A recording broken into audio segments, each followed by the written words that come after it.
Apa kabar Formula Friends? Ketemu lagi sama gue Rainer di Formula Motor TV. Kalau kita lihat prestis Mazda sekarang, mungkin kalian udah gak bisa nemuin lagi pilihan MPV. Apa karena Mazda takut bersaing dengan merek lainnya di Indonesia? Kita nggak tahu juga ya.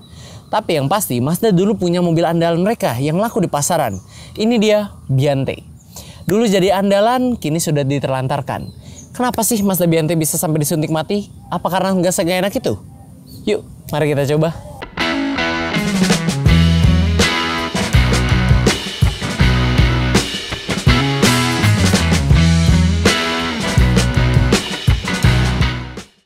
Nah, pada kali ini kami menggunakan Mazda Biante Non Skyactiv tahun 2012.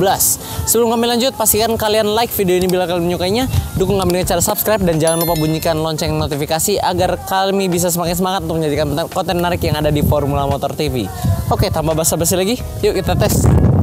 Oke, kita sudah masuk dalam Biante, si mobil keluarga yang badannya bongsor ini. Jadi sekarang kita mau nguji radius putar. Nah, biasa mobil gede itu pasti radius putarnya nggak seberapa fleksibel ya, namanya badannya aja udah gede. Mau gimana kita muter kan?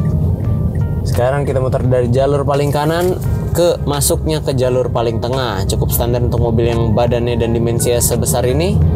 Oke, itu dia radius putar. Kita lanjut ke poin selanjutnya.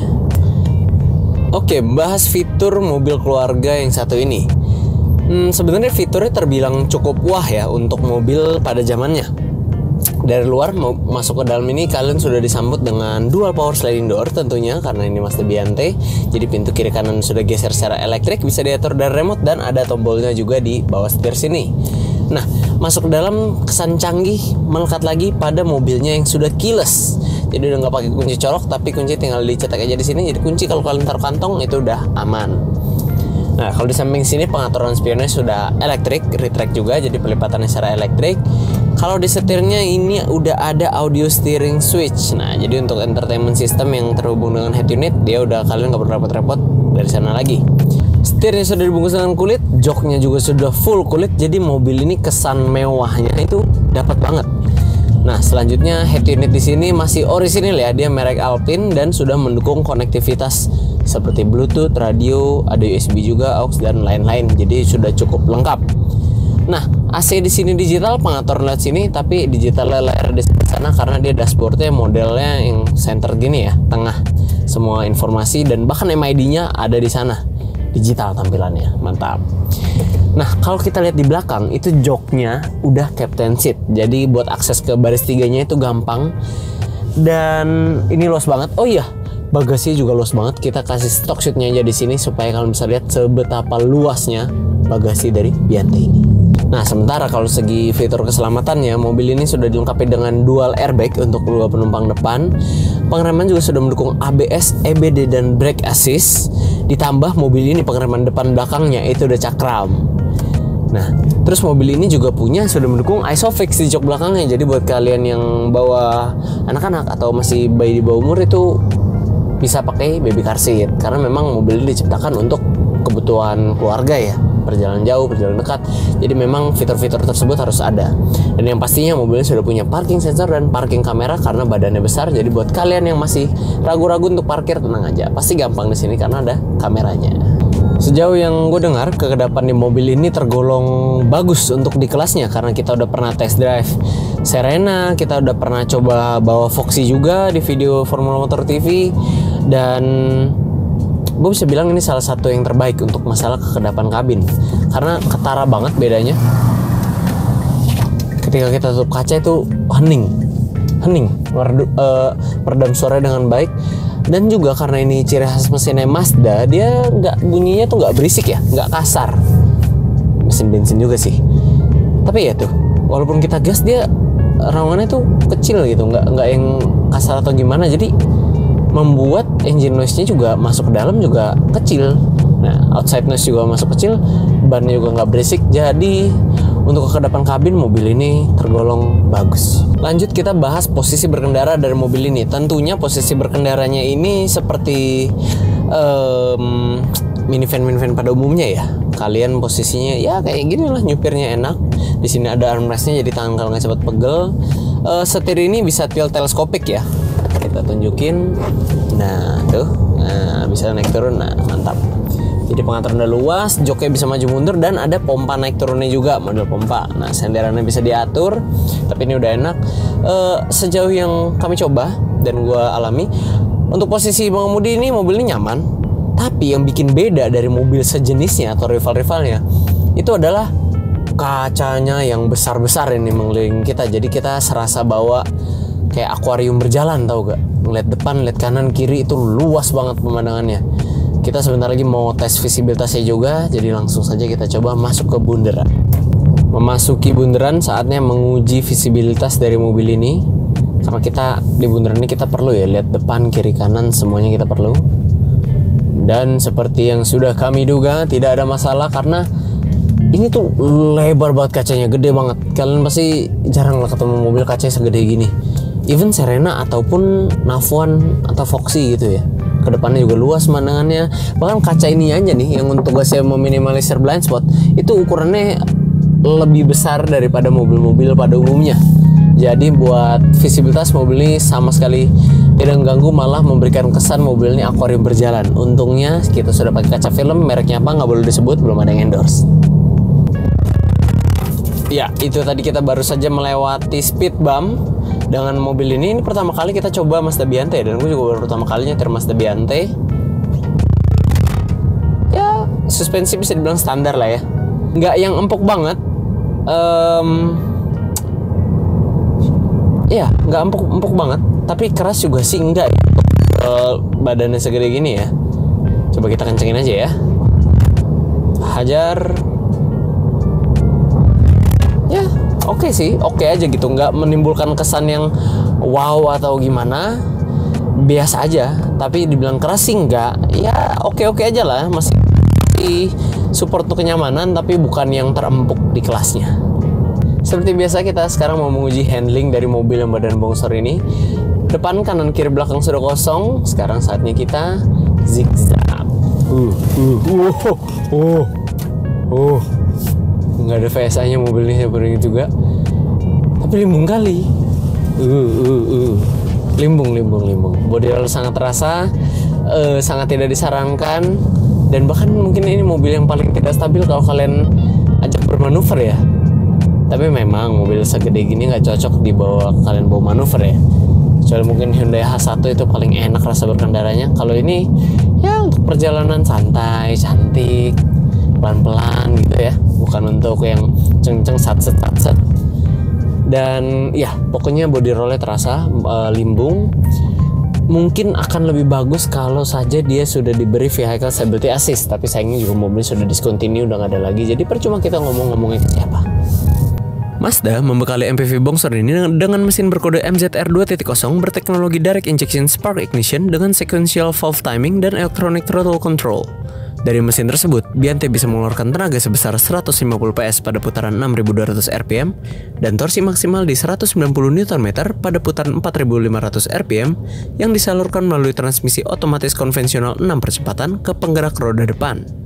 Kalau ngomongin konsumsi bahan bakar, kita nggak tahu karena di MID-nya dia nggak menampilkan rata-rata konsumsi bahan bakar, mungkin karena dia boros. Tapi kalau yang Biante Skyactiv itu kami tahu angkanya itu bisa dapat 12 atau 13 penggunaan normal ya, penggunaan kaki-kaki normal, bukan kaki-kaki boros. Kalau ini belum Skyactiv, memang dia bukan mobil yang terkenal irit. Jadi buat kalian yang cari mobil yang irit-iritan, mobil keluarga irit-iritan, dia bukan salah satu yang terbaik lah. Kalau yang si Skyactiv bisa 12, mungkin yang ini 10 atau mungkin di bawahnya. Tapi memang yang dijual dari si Biante ini adalah kenyamanannya, bukan keiritannya.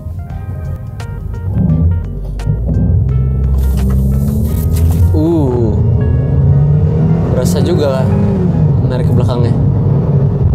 Wow, kami tidak menyangka ini akan sekencang ini. Udah 100 belum 90. 100.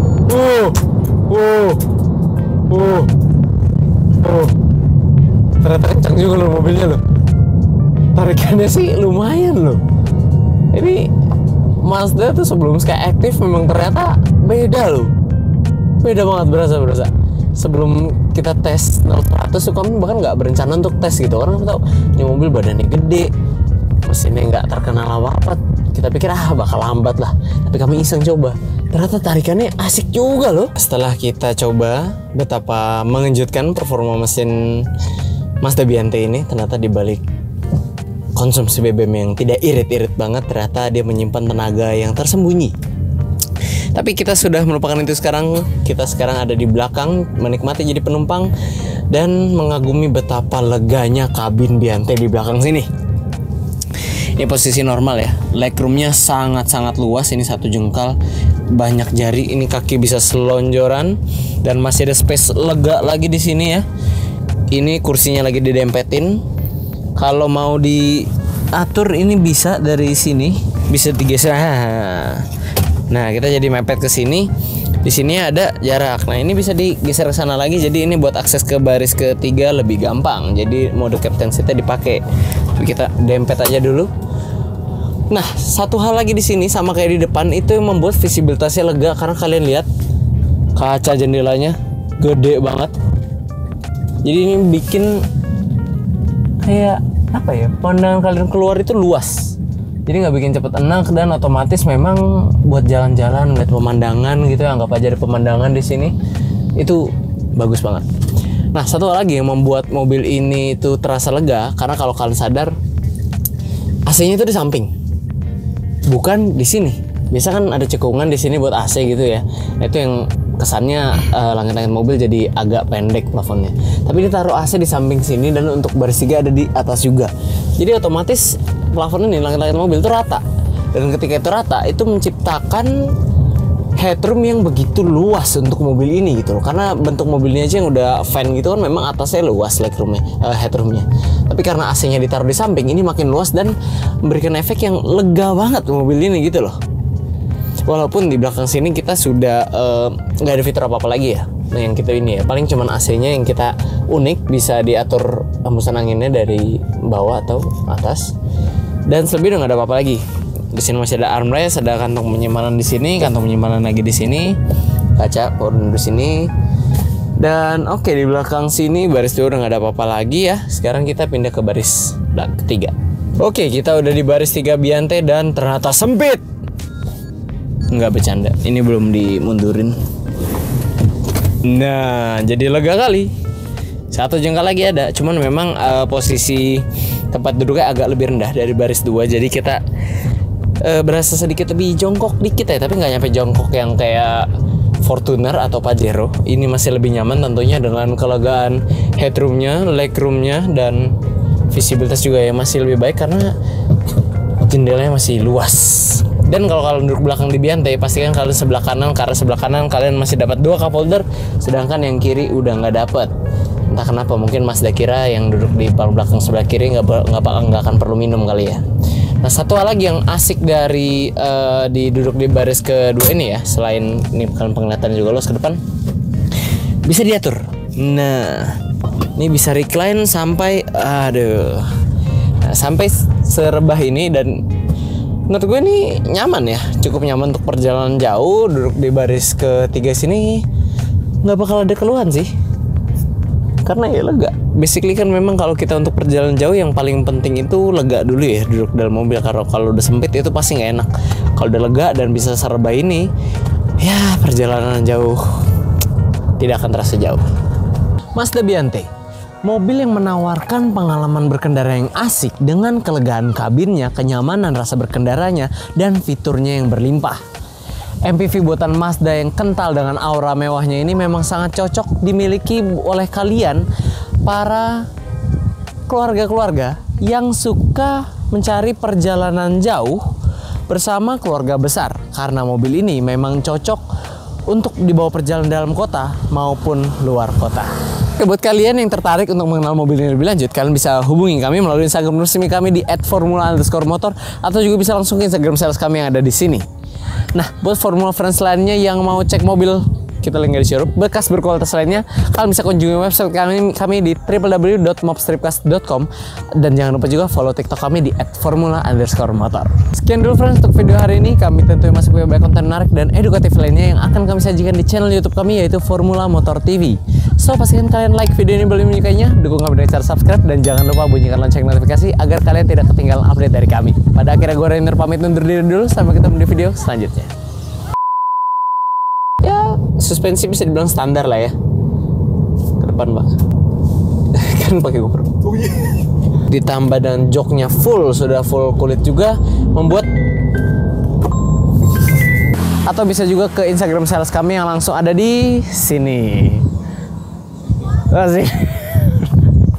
Salam dari Bekasi.